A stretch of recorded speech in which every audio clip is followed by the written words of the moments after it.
Do you remember when you got your driver's license? It's like, if you think back, you might remember, or you've had a child in your life who just recently got their driver's license, there's this like, oh, this feeling of authority and power and choice, and I can come and go and do what I want, and there's a whole liberation feeling that comes with having that license. That's a very small license compared to the license that we're talking about now, a license of a higher order of being. He starts this way, if one advances. So you don't have to do this. You know, some people live 90 years, some people live 1 year 90 times. If one decides to live a higher order of life, if you decide to create a dream, if you decide to work with the law, if you make that decision, if one advances confidently in the direction of their dream, you can't advance in a direction you don't have an idea of. It's up to you, it's up to me to create vivid ideas of dreams, of possibilities. Not just looking to what's been to determine what can be. In fact, there's a quote, one of the posters we have around here is one by Bob Proctor, and it says, most people are not really setting goals for what they really want. They're setting goals for what they think they can have. So if you took what you thought could happen and you really leaned into what you would really love to create, then what would that be? So it's up to you to think up, to imagine. That's one of your capacities, is to imagine. Disney called his closest people Imagineers. He wanted people who had rich, vivid imaginations. He didn't want them telling him what was possible. He wanted them telling them what could be. So to imagine a life, if one has a life imagined, one that just lights you up, one that you go, I have no idea how that could happen. It's not your business. It is your business to give the universe a rich picture, because your mind works in pictures. To start there, if one advances confidently in the direction of their dream and endeavors to live the life they're imagining, he's telling us now how to cash the check. See, if I go to the bank and I say to the banker, could you please cash this check? I wrote in the line, a really good amount of money. The banker says, I don't know how to cash that check. He's saying, get descriptive. Give me in words a description of what you want. Tell me the number. The universe is saying the same thing. If you say to the universe, I want to be happy, it doesn't know how to cash that check for you. If you say, I want a really nice house to a builder, the builder will say, well, tell me what you mean by a nice house. Is it 2-story or 1-story or 3 bedrooms or 1, or how many? Paint a picture for me of the house you want.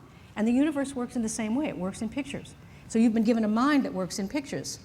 And it works positively in pictures even when you're picturing what you don't want. If I say to you, don't think about the Statue of Liberty, don't think about the woman on Staten Island with her hand up in the air and the torch in her hand, don't think about the ferries going to and from Staten Island, don't think about that. What are you seeing?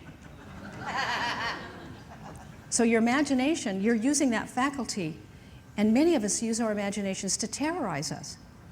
We imagine all the things that could go wrong. We imagine all kinds of things. If one advances confidently in the direction of their dream and endeavors to live the life they're imagining, this is how you work with the law. One passes an invisible boundary, because the boundary was made up of thought anyway. So how can you be confident about a dream that hasn't yet happened? Because he's saying you're not just picturing it, but you have to be acting in a certain way. You have to be moving with confidence. Well, how can you be confident in something that hasn't happened yet? So imagine that I've got a lamp in my hand and a cord, and there's a plug-in over here, and I'm advancing over here to plug in the lamp. There's no light right now, but I have a lamp in my hand and a cord, and I see an outlet over here, and I'm advancing to the outlet. Am I advancing in a measure of confidence? Yeah, I am. Why would I be doing that? Because I understand that there's a law of electricity.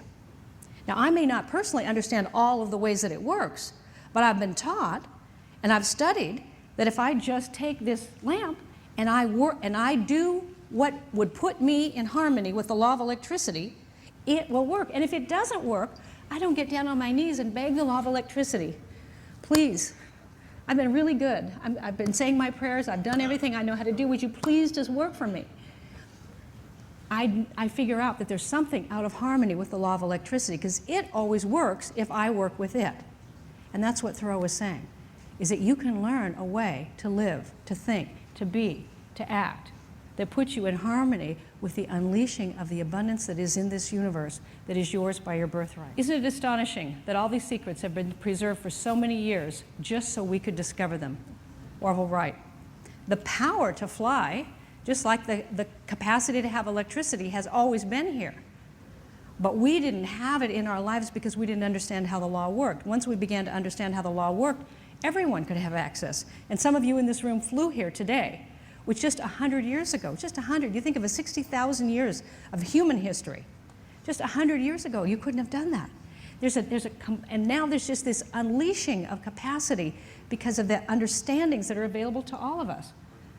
The laws of this universe are so precise that we have no difficulty building a spaceship, sending people to the moon, and we can time the landing with the precision of a fraction of a second.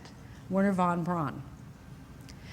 In a meeting with von Braun, one of his scientists, when they were discussing how the laws of physics worked and how they would take the spaceship through the Van Allen radiation belt, there were a series of scientists with him, one particular who said, "It's not possible. I've studied this, it's absolutely not possible." And von Braun said, "Then you don't belong working with us, because you have to believe it's possible to discover how it can happen. I know it's possible because I've already projected myself past it. I can see myself past it. I can see a ship past it. It's got to be possible," which is the same thing Edison did. It's got to be possible. When you come from that point of view, when you're coming from a belief, there cannot be a problem without an answer. Definitionally, you can't have a head of a coin without a tail. It's not a coin.